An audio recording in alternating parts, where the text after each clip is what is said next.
마가복음 2장 13절 28절까지의 말씀을 교독합니다.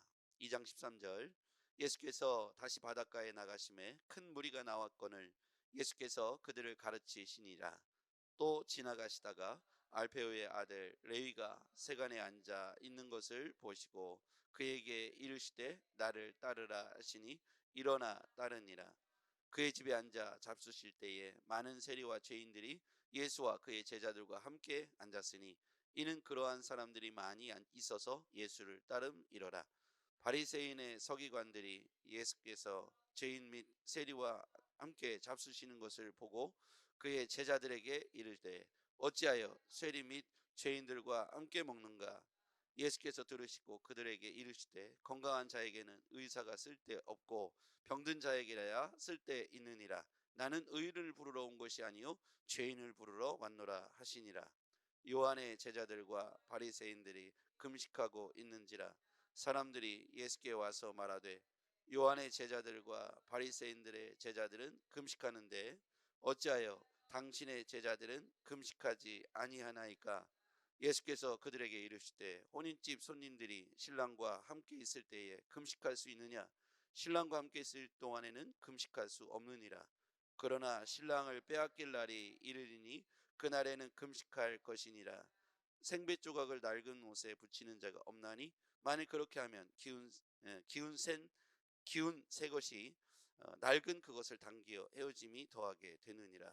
새 포도주를 낡은 가죽 부대에 넣는 자가 없나니 만일 그렇게 하면 새 포도주가 부대를 터뜨려 포도주와 부대를 버리게 되니라. 오직 새 포도주는 새 부대에 넣느니라 하시니라. 안식일에 예수께서 밀밭 사이로 지나가실새 그의 제자들이 길을 열며 이삭을 자르니 바리새인들이 예수께 말하되 보시오 저들이 어찌하여 안식일에 하지 못할 일을 하나이까?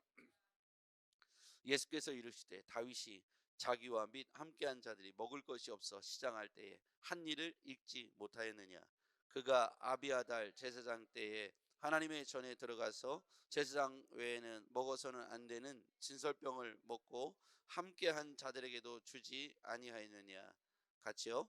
또 이르시되 안식일이 사람을 위하여 있는 것이요 사람이 안식일을 위하여 있는 것이 아니니 이러므로 자는 안식일에도 주인이니라. 아멘. 어제 본문 말씀에 이어서 오늘도 바리새인과 서기관들과 예수님께서 논쟁을 하는 장면이 나옵니다. 어제 본문에는 예수님께서 내 죄가 사해졌다. 작은 자야 내 죄가 사해졌다. 이 말씀을 하셨죠. 중풍병자를 지붕을 뚫고 내렸던 4명의 사람들 그리고 예수님께서 그 중풍병 환자를 보시고 작은 자야 내 죄가 사해졌다 이렇게 말씀하시니까 옆에 있던 서기관들이 놀라가지고 화를 내죠. 저가 감히 하나님이 할 수 있는 말을 했다는 거죠. 신성모독이다. 감히 사람의 죄를 사하는 권세는 하나님께만 있는데 저가 감히 흉내를 내었다라고 논쟁이 붙죠. 신성모독이다는 죄를 씌우려고 합니다. 결국 이것은 나중에 예수님께서 십자가에 못 박혀 죽는 돌아가시는 죄목이 되죠. 신성모독. 자, 그런데 오늘은 이제 두 번째, 세 번째 논쟁이 나옵니다. 그 첫 번째가 예수님께서 레위의 집에 초대를 받아서 음식을 함께 드시는 장면이 나옵니다. 많은 사람들이 예수님을 따라갔죠. 자, 14절 말씀 볼게요. 또 지나가시다가 시작. 또 지나가시다가 알페오의 아들 레위가 세관에 앉아 있는 것을 보시고 그에게 이르시되 나를 따르라 하시니 일어나 따르니라. 당시의 세관은 우리가 알고 있듯이 우리가 잘 아는 세리가 있죠. 누굽니까? 삭개오죠. 삭개오가 세리잖아요. 세리장 삭개오. 그런데 오늘 레위가 세리로 등장하는데 이 세관에 앉아 있는 레위가 당시에 우리 시대적 배경으로 보면 합법적인 불법을 행할 수 있는 그런 위치에 있는 사람들이 세리였습니다. 그러니까 적당히 거둬들이고 적당히 자신의 재산으로 축적하는 것을 용인된 시대의 세리였죠. 그러니까 당시에 사람들이 볼 때 이 세관들은 세리들은 죄인 마치 이방인처럼 취급하는 죄인처럼 여겼다는 것을 볼 수가 있습니다. 그러니까 여기 레위가 세관에 앉아 있다가 예수님께서 부르시니까 그 콜링에 순종해서 예수의 제자가 되죠. 근데 15절에 보니까 그의 집에 그의 집에 앉아 잡수실 때에 세리와 죄인들이 예수와 그의 제자들과 함께 앉아 있었어요. 그때 이러한 사람들이 많이 있어서 예수를 따름이러라. 그런데 이것을 보고 바리새인들이 서기관들이 예수와 죄인과 세리가 함께 앉아서 음식을 먹고 있다. 그래서 어찌하여 죄인과 세리들과 함께 음식을 먹느냐라고 이제 논쟁이 붙습니다. 그랬더니 예수님께서 이 땅에 자신이 오신 목적을 또 소개하시죠. 17절 시작. 예수께서 들으시고 그들에게 이르시되 건강한 자에게는 의사가 쓸데없고 병든 자에게라야 쓸데있느니라. 나는 의인을 부르러 온 것이 아니요 죄인을 부르러 왔노라 하시니라. 예수님이 죄인을 부르러 왔다 이런 말씀을 하시니까 바리새인과 서기관들이 이제 또 화가 나는 거죠. 저가 누구이길래 감히 신성모독을 하는가. 이렇게 지금 기존의 세력이었던 강력한 세력이었던 종교 지도자들과 예수님이 계속해서 충돌을 합니다. 두 번째, 금식에 관한 이야기가 나오죠. 바리새인들이 금식하고 있었어요. 18절에 보면 요한의 제자들과 바리새인들이 금식하고 있는지라. 사람들이 와서 예수께 말하되 요한의 제자들과 바리새인의 제자들은 금식하는데 어찌하여 당신의 제자들은 금식하지 않는가. 그런데 예수님께서 그 일을 혼인집의 비유로 말씀하시죠.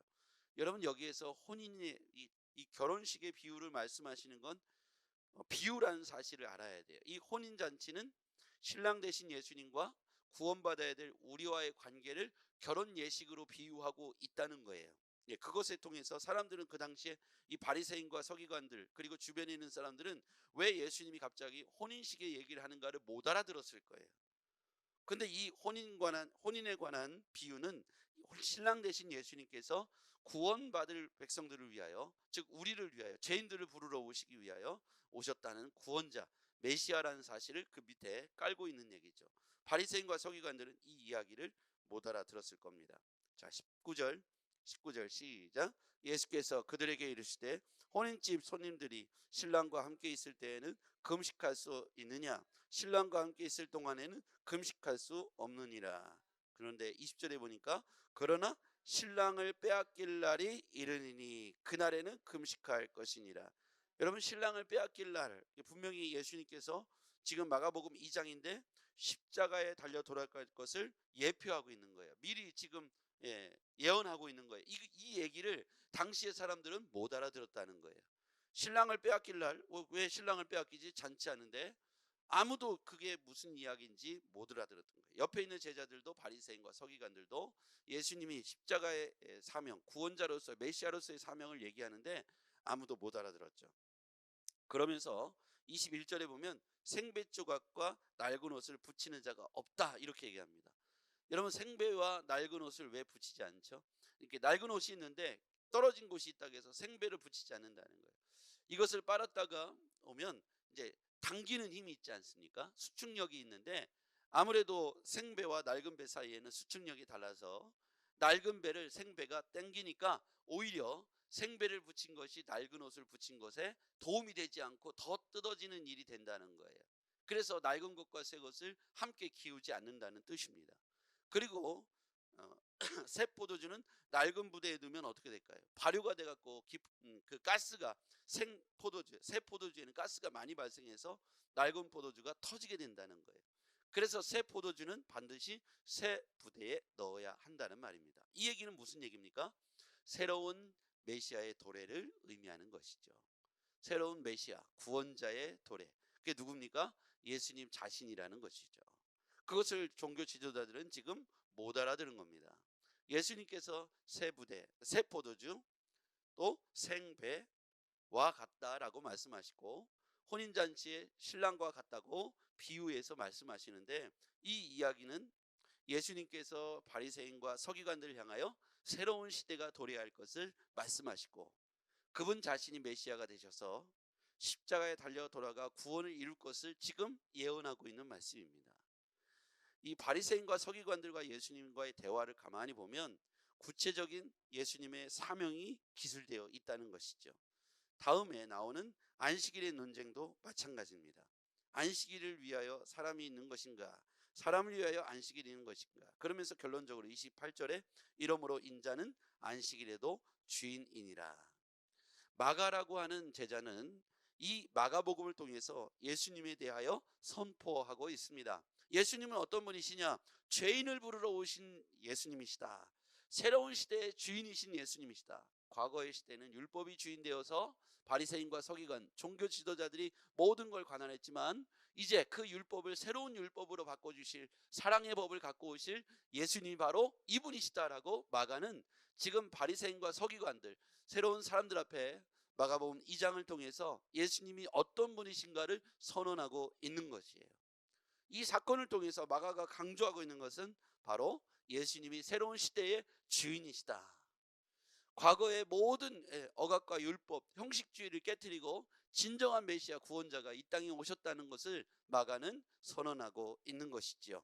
안식일조차도 예수님, 메시아이신 하나님이신 예수님을 안식일의 법으로 얽매일 수 없다.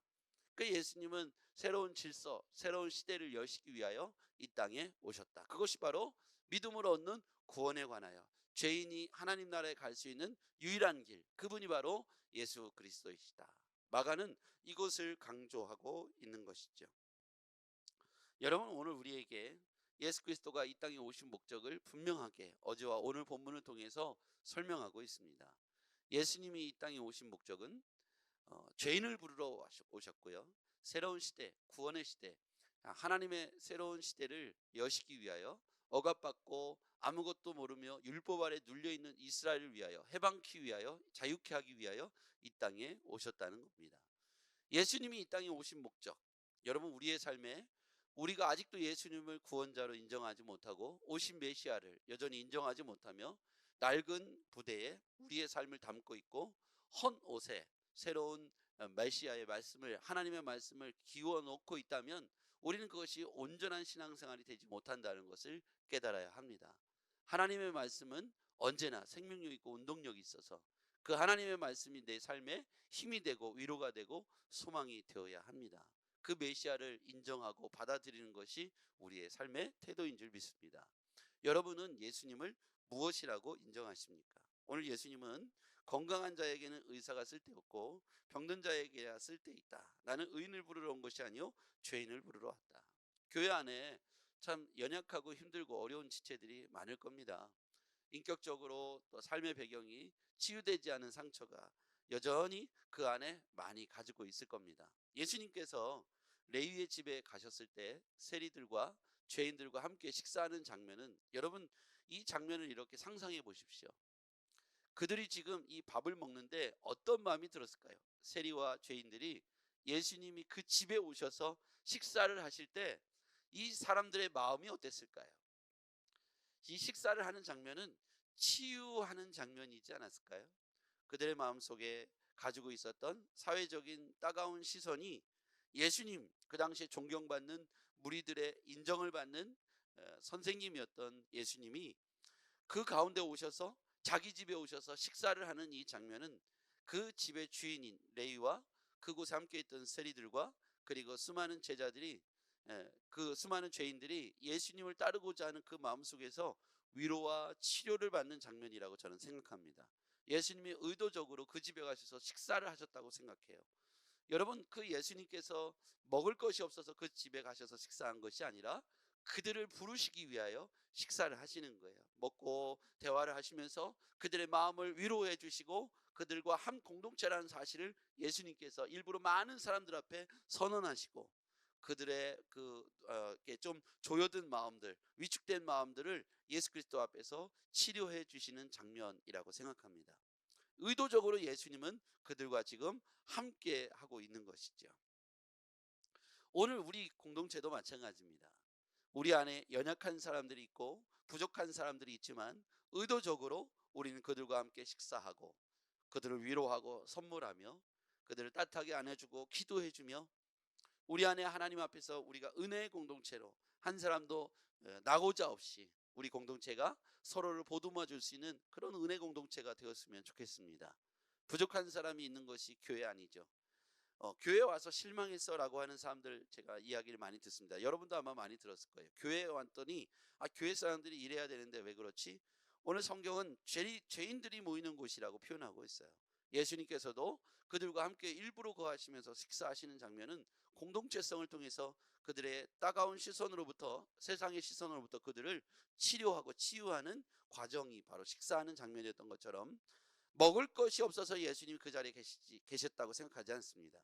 오늘 우리도 조금 연약하고 힘든 교회 안의 식구들을 보듬어주고 그 상처를 싸매주고 아픔과 고통을 함께 공유하는 것이 정말로 중요한데요.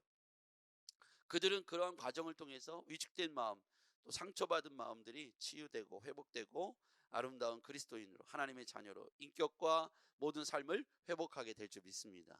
거기에 여러분과 제가, 우리 교회가 쓰임 받았으면 좋겠습니다.